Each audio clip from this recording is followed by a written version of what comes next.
everybody. I am going to be reading chapters 14 and 15 to you today, and it's a beautiful day, so I thought I would read outside. Hopefully we don't get too much background noise. But first, let's review chapter 13. So in chapter 13, Jack kind of got tricked into buying a bunch of neckties, and he was at the auction, and there's this whole, I forget what he said. Oh, he said 8, like he meant to say he was eating food 8, and the auctioneer kind of tricked him into saying he would pay $8 for the bushels of neckties. And then Jack and Praiseworthy ended up being able to sell the neckties because Quartz Jackson's new bride returned, Hannah, and all the men were very excited to have a woman on the diggings, so they all bought the neckties to look extra sharp. So chapter 14 is called The Prospectors. So, I'm not really sure what a prospector is, but hopefully we can use some context clues in this chapter to figure out what a prospector is. Let's get started. When Jack awoke the next morning, he threw off his blanket and rushed outside to see if their burrow was still there. It was, tied to the stake outside the tent. "Good morning, Stub," Jack smiled. Stub was a veteran of the old diggings. He gave Jack a haughty look.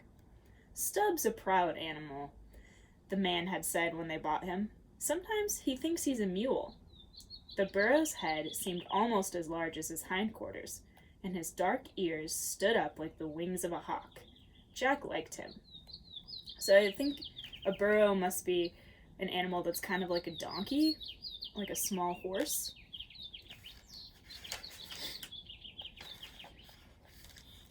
"We're going to be friends," he said. "Yes, sir." He untied the burro and threw a leg over his back. Stub kicked out his hind legs. His tail flew, and Jack hit the dirt. The burro turned his thick neck and peered at Jack with disdain. Jack was so surprised he just sat there. "That wasn't very friendly," said Jack. Pitchpine Billy, standing in the opening of his dusty tent, roared out laughing. "You heard what the man said, Jamocha Jack. He said that mountain cannery thinks he's a mule." Jack brushed himself off. "All I wanted was to ride him." Pitchpine Billy pulled a red bandana out of his pocket and came over. "The mules in these hills are still half wild." He tied the handkerchief around the Stub's eyes. "They don't take kindly to being pack animals. You blindfold them first, and they'll stand still." Praiseworthy came out of the tent and sat on a stump to watch. Let's try that again. Praiseworthy came out of the tent and stretched and sat on a stump to watch. Daylight was filtering through the trees, and the morning had a fresh, piney smell. Jack walked around the burrow, sizing him up. Then he spit in his hands, threw a leg over Stub's back, and held on. "Ready?" said Pitchpine Billy. "Ready," said Jack. Pitchpine Billy pulled off the bandana. Jack braced himself. Stub stood for a moment, as if trying to make up his mind whether to act like a mule or a burro. "Good boy, Stub," Jack said tentatively. The burro flagged his ears and seemed satisfied that he had been shown the proper respect. He gave a little kick, just to get it out of his system, and behaved himself. Jack walked him up and back until breakfast was ready, and slipped to the ground. "We got ourselves a good burro," he called to Praiseworthy. Stub gave a kick, as if in protest. "Mule, I mean," Jack corrected himself. After breakfast, they struck the tent, blindfolded Stub, and cinched the woodpack saddle to his back.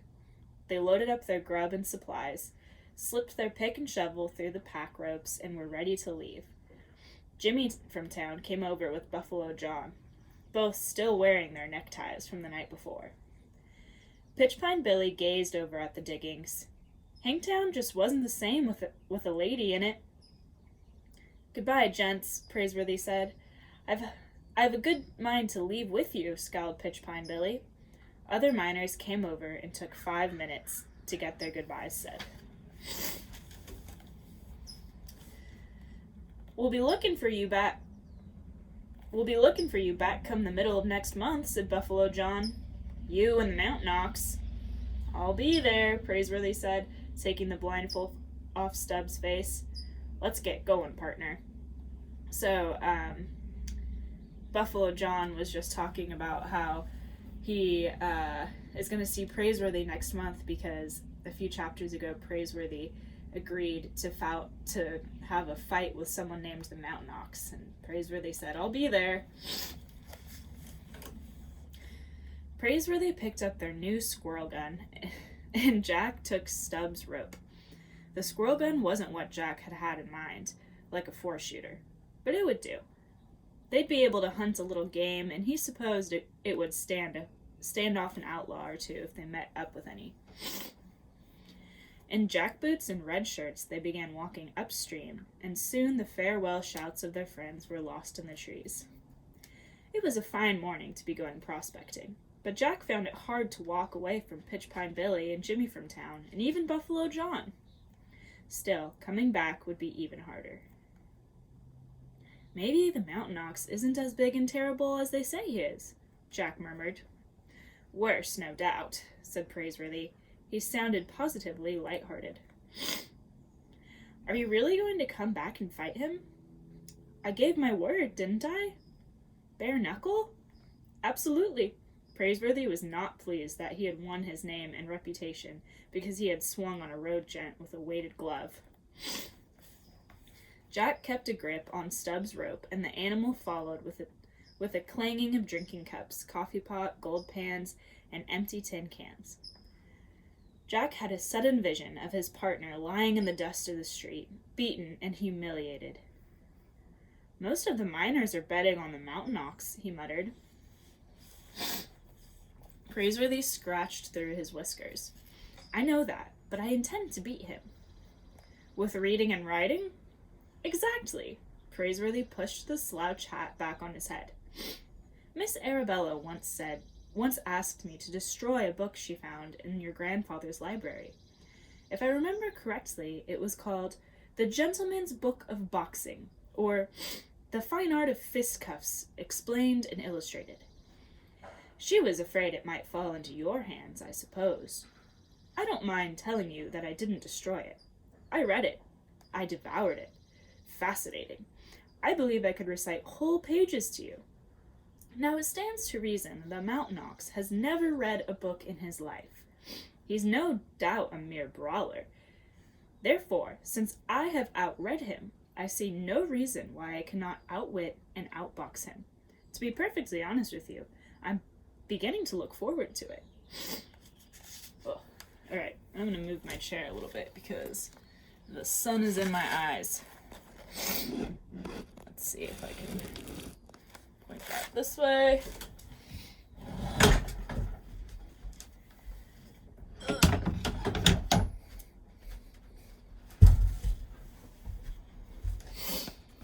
Alrighty, that is much better. Sorry about that. Okay.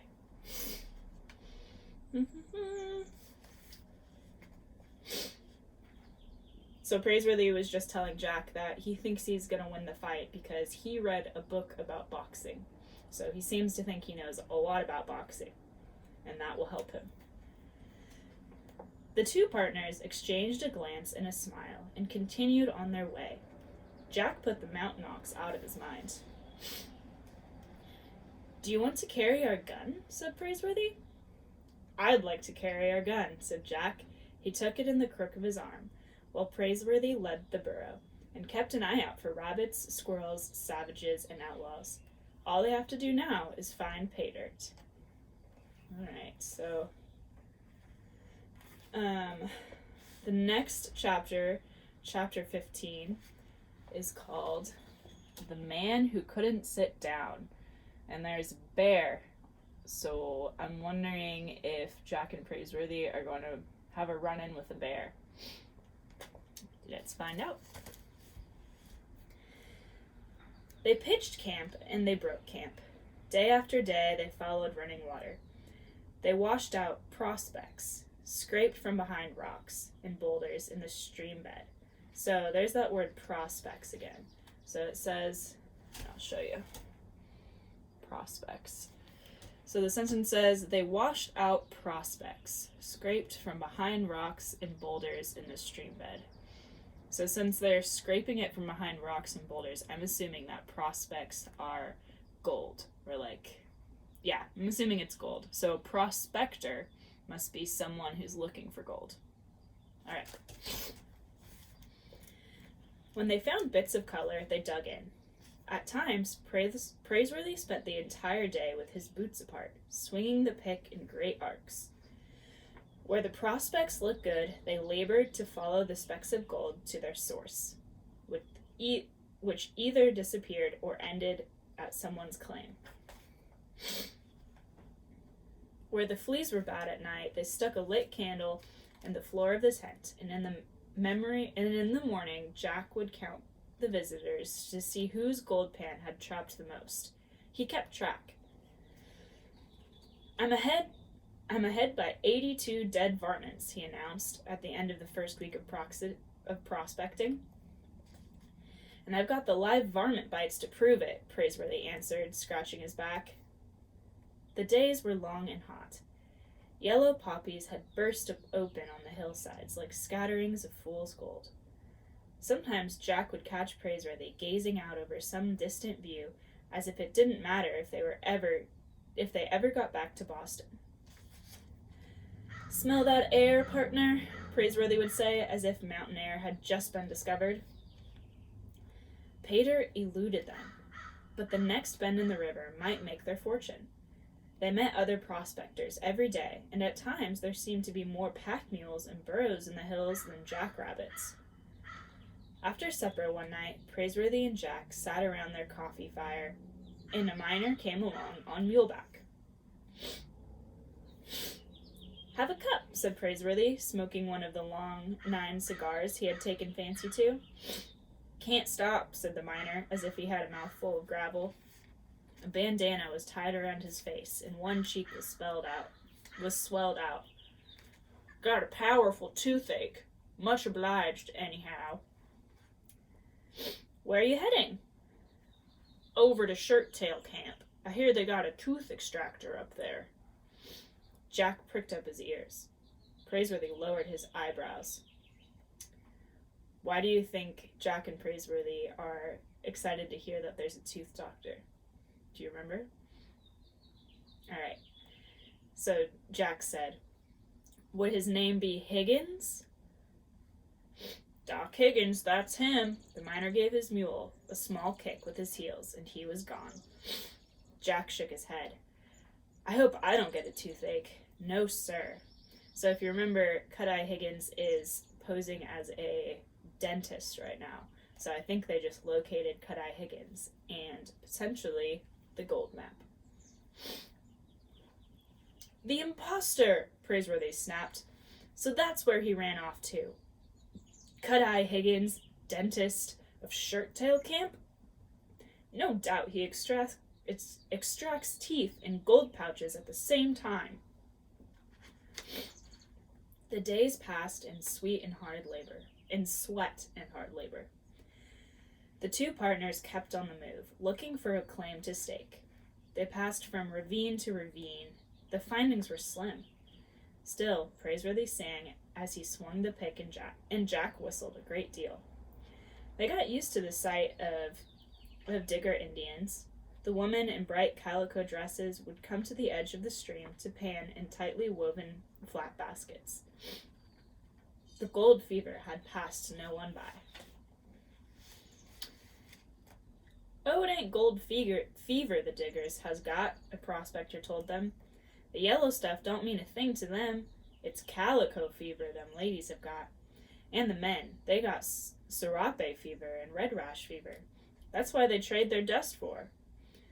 They do like to dress up, don't they? Like a bunch of young'uns. Stubb caused them no trouble, as long as they treated him with the respect due a mule. Slowly, Praiseworthy and Jack added dust to their gold pouches, but they were as far as ever from striking it rich. Here and there could be seen mounds of dirt and coyote holes where other miners had tried their luck. They passed through abandoned camps where Chinese had moved in to sift through the diggings left behind by others, and they always seemed to be finding color that had escaped the pans of the long toms and rockers that had come before them. Jack had some rockers made out of anything from provision boxes to hollowed-out logs. When finished, they had the look of cradles. You shoveled dirt into a hopper at the top, added water, and rocked the spangles through to rifles in the bottom. Men could be found on almost every claim rocking the cradle, like grizzled nursemaids. Jack was fond of carrying the squirrel gun. They had been shooting what small game they could, especially after their bacon gave out. One afternoon, late in July, after they had made camp, it seemed to Jack that he couldn't face another plate of beans. He picked up the squirrel gun. "I'm going to hunt us a jackrabbit for dinner," he declared. "I can't imagine anything that would taste better," said Praiseworthy, chewing on a piece of oat straw. "I'll be back. I'll expect you." Jack wandered off with the gun in the crook of his arm. He could feel new muscles along his shoulders, and his legs had spring to them. If Aunt Arabella and his sisters could see him now, he thought, they'd faint away. 1, 2, 3. He stopped to take aim at a mountain cat he imagined crouched on the limb of a tree. Bam! He'd skin it and make himself a hat. The sun was setting and the sky turned red. He raised a pair of gray doves, but he didn't have the heart to shoot them. They flew off, making a sound as if their wings squeaked. High in the trees, carpenters were hammering away with their beaks. Not woodpeckers, he imagined himself, explaining to Constance and Sarah. "We call them carpenteros in the diggings." Praiseworthy took advantage of Jack's absence to try a little shadow boxing. He turned the pages of the book over in his mind. Elbows in, left jab, feint, duck, sir, duck. Now the right. Put your shoulder into it, sir. The sky began to darken, and Jack was unable to flush a rabbit. Instead, he flushed a grizzly bear. The great furry beast came crashing out of the shadows. He stopped, seeing Jack for the first time. Jack stood instantly petrified. He felt as if his boots were suddenly nailed to the ground. 20 yards away stood a grizzly, and all he had was a squirrel gun. The animal rose on its hind legs and showed his teeth in a warning snarl. Jack tried to remember the things Mountain Jim had once told him about trapping grizzlies. But he didn't have a trap. He just had the squirrel gun. And the brute would brush off squirrel shots like so many flies. The grizzly opened his mouth wider, dropping some half-chewed acorns, and roared. "I'm done for," Jack thought. Done for. He got to his feet to move. He began to back up. Light was fading quickly. The grizzly dropped to all fours and came rolling forward, and then he stopped, for Jack had suddenly disappeared from the face of the earth. He had fallen down a coyote hole, squirrel gun and all. The bear went up on his hind legs again and peered everywhere. He snarled, he roared. Jack waited 20 feet down, afraid the grizzly would fall in on him. Then the sound of the carpenteros burying acorns caught the beast's attention. He went crashing away to go climb a tree. Jack was scraped and bruised, but he had broken no bones. It was only after he tried to climb out of the hole that he realized he might be late for supper. He couldn't get out. The sheer earthen walls gave way to every hand and foothold. So I guess I'm trying to predict how Jack might escape this coyote hole, and I really don't have any idea. Something makes me think that Praiseworthy is going to come save the day, but we'll find out. The sheer earthen walls gave way at every hand and foothold. Once he got himself halfway to the top, only to tumble to the bottom with a small avalanche of loose dirt. He began to call out. Even though camp was too far away for Praiseworthy to hear him, he shouted anyway, and waited, and shouted again. Finally, he took aim at the dusky sky and fired. The explosion boomed like a cannon, and earth rained in on him. When the dust cleared, a face appeared overhead. "Help, sir," Jack said. "What are you doing down there?" "Trying to get out, sir." "I heard you calling. You almost shot my hat off." "Sorry, sir. I'll throw you a rope." So, my prediction was not correct. Praiseworthy is not saving him. Some other character that we do not know the name of is saving him. After a moment, the rope tumbled in on Jack. He took a firm grip, hung onto the squirrel gun, and the stranger pulled him out. Jack planted his feet on solid ground and heaved a sigh of relief. He was dirt from head to toe. "I'm obliged, sir," he smiled. "Why, you're just a lad," the man said, coiling the rope and hanging it on the saddle of his horse. And then Jack took a longer look at the stranger. He was a big man, with worn boots and a white coat. A white linen coat. Cut-Eye Higgins' coat. Jack backed away, almost stepping into the coyote hole again. "What's the matter, boy? You look like some old Scratch himself." Jack's heart was pounding. "I know who you are. You're a road agent." "Now that's a fact," the man laughed. "But I've retired from the road agent profession. That's fact, too. The boys was all shot, hung, or lost their eyes. I got away with a load of buckshot in the seat of my pants. Why, I ain't been able to sit down in a month. Me and my horse, we both walk and hunt grizzlies. I'm reformed, that's a fact. You ain't seen a big fellow around here, have you? I've been on his tracks for 2 days. So, this man is a road agent who was part of the group of people who robbed Praiseworthy and Jack way back when, a few chapters ago. And he's wearing Cut-Eye Higgins' jacket. And Cut-Eye Higgins' jacket is important because it has the gold map sewn into the jacket. So I'm wondering now how Jack is going to get this guy to give him this jacket, or get the map out of it. We'll see what happens. Jack got a grip on himself, but he kept his distance. "I bet you're still out hunting for Dr. Buckbee's mine." "Mine? What mine is that, boy?" Jack blinked. Didn't he know? Hadn't he ripped open the lining of Cut-Eye Higgins' coat? Jack found himself leveling for the squirrel gun. "You pointing that thing at me?" the reformed road agent laughed. "Yes, sir." "Now that's no way to treat your benefactor, is it?" "You stole that coat you're wearing, didn't you?" "I reckon I did. Belong to a friend of yours?" "Why, it gives me a bad conscience to wear this coat. Although I was awful fond of it. I'd appreciate it if you give it back. Always was too tight on me anyway." He peeled off the linen coat and threw it toward Jack. Jack let it lie on the ground, even though he could hardly wait to get his hands on it. The map must still be sewn up in the lining. The man took the halter of his horse. "Now, if you'll just let me walk away without shooting," he smiled, "I'll be obliged. Sure you ain't seen a big grizzly around here? With the price they're paying for bear steaks, he's almost worth his weight in gold."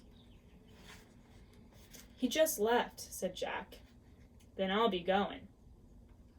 The ex-highwayman stared away and then turned with a final laugh. "Boy, the next time you point that squirrel gun at a bad hombre like me, you really ought to trouble yourself to reload it first. Good luck, boy." Jack's face reddened under the layers of dust. He watched the man disappear through the trees. He was sorry he hadn't been more polite to this benefactor. "Thank you, sir," he called. Praiseworthy was just getting up to look for his partner when Jack burst into camp. "Look what I've got!" Praiseworthy peered at the white bundle Jack had made of the coat. "If that's a rabbit, I'll eat beans." "It's Cut-Eye Higgins' coat!" Jack quickly told of the meeting with the grizzly, falling into the coyote hole and being pulled out by the reformed road agent. Just as quickly as Praiseworthy unclasped his knife and ripped open the lining, they laid open every inch of the coat. They examined and re-examined it, and Jack's excitement died away. There was no map. There had never been a map sewn in the lining of the coat. "That scoundrel deceived us," Praiseworthy muttered. "He never lost the map to those highwaymen. It has no doubt taken him to Shirttail Camp, and he may have located the mine even yet. Otherwise, he wouldn't bother to pull teeth. Put some beans on the fryer, partner Jack. First thing in the morning, we'll start for Shirttail Camp." So the map was not in Cut-Eye Higgins' jacket after all. So it sounds like in the next chapter, Jack and Praiseworthy are going to head to Shirttail Camp and confront Cut-Eye Higgins to try to get the gold map and strike it rich. And the next chapter is called The Btghs, which sounds a little frightening because a gravedigger is someone who digs a grave. So I'm wondering how Jack and Praiseworthy are going to get themselves involved in that. All right. I'll see you all next time for chapter 16. I hope you have a good night.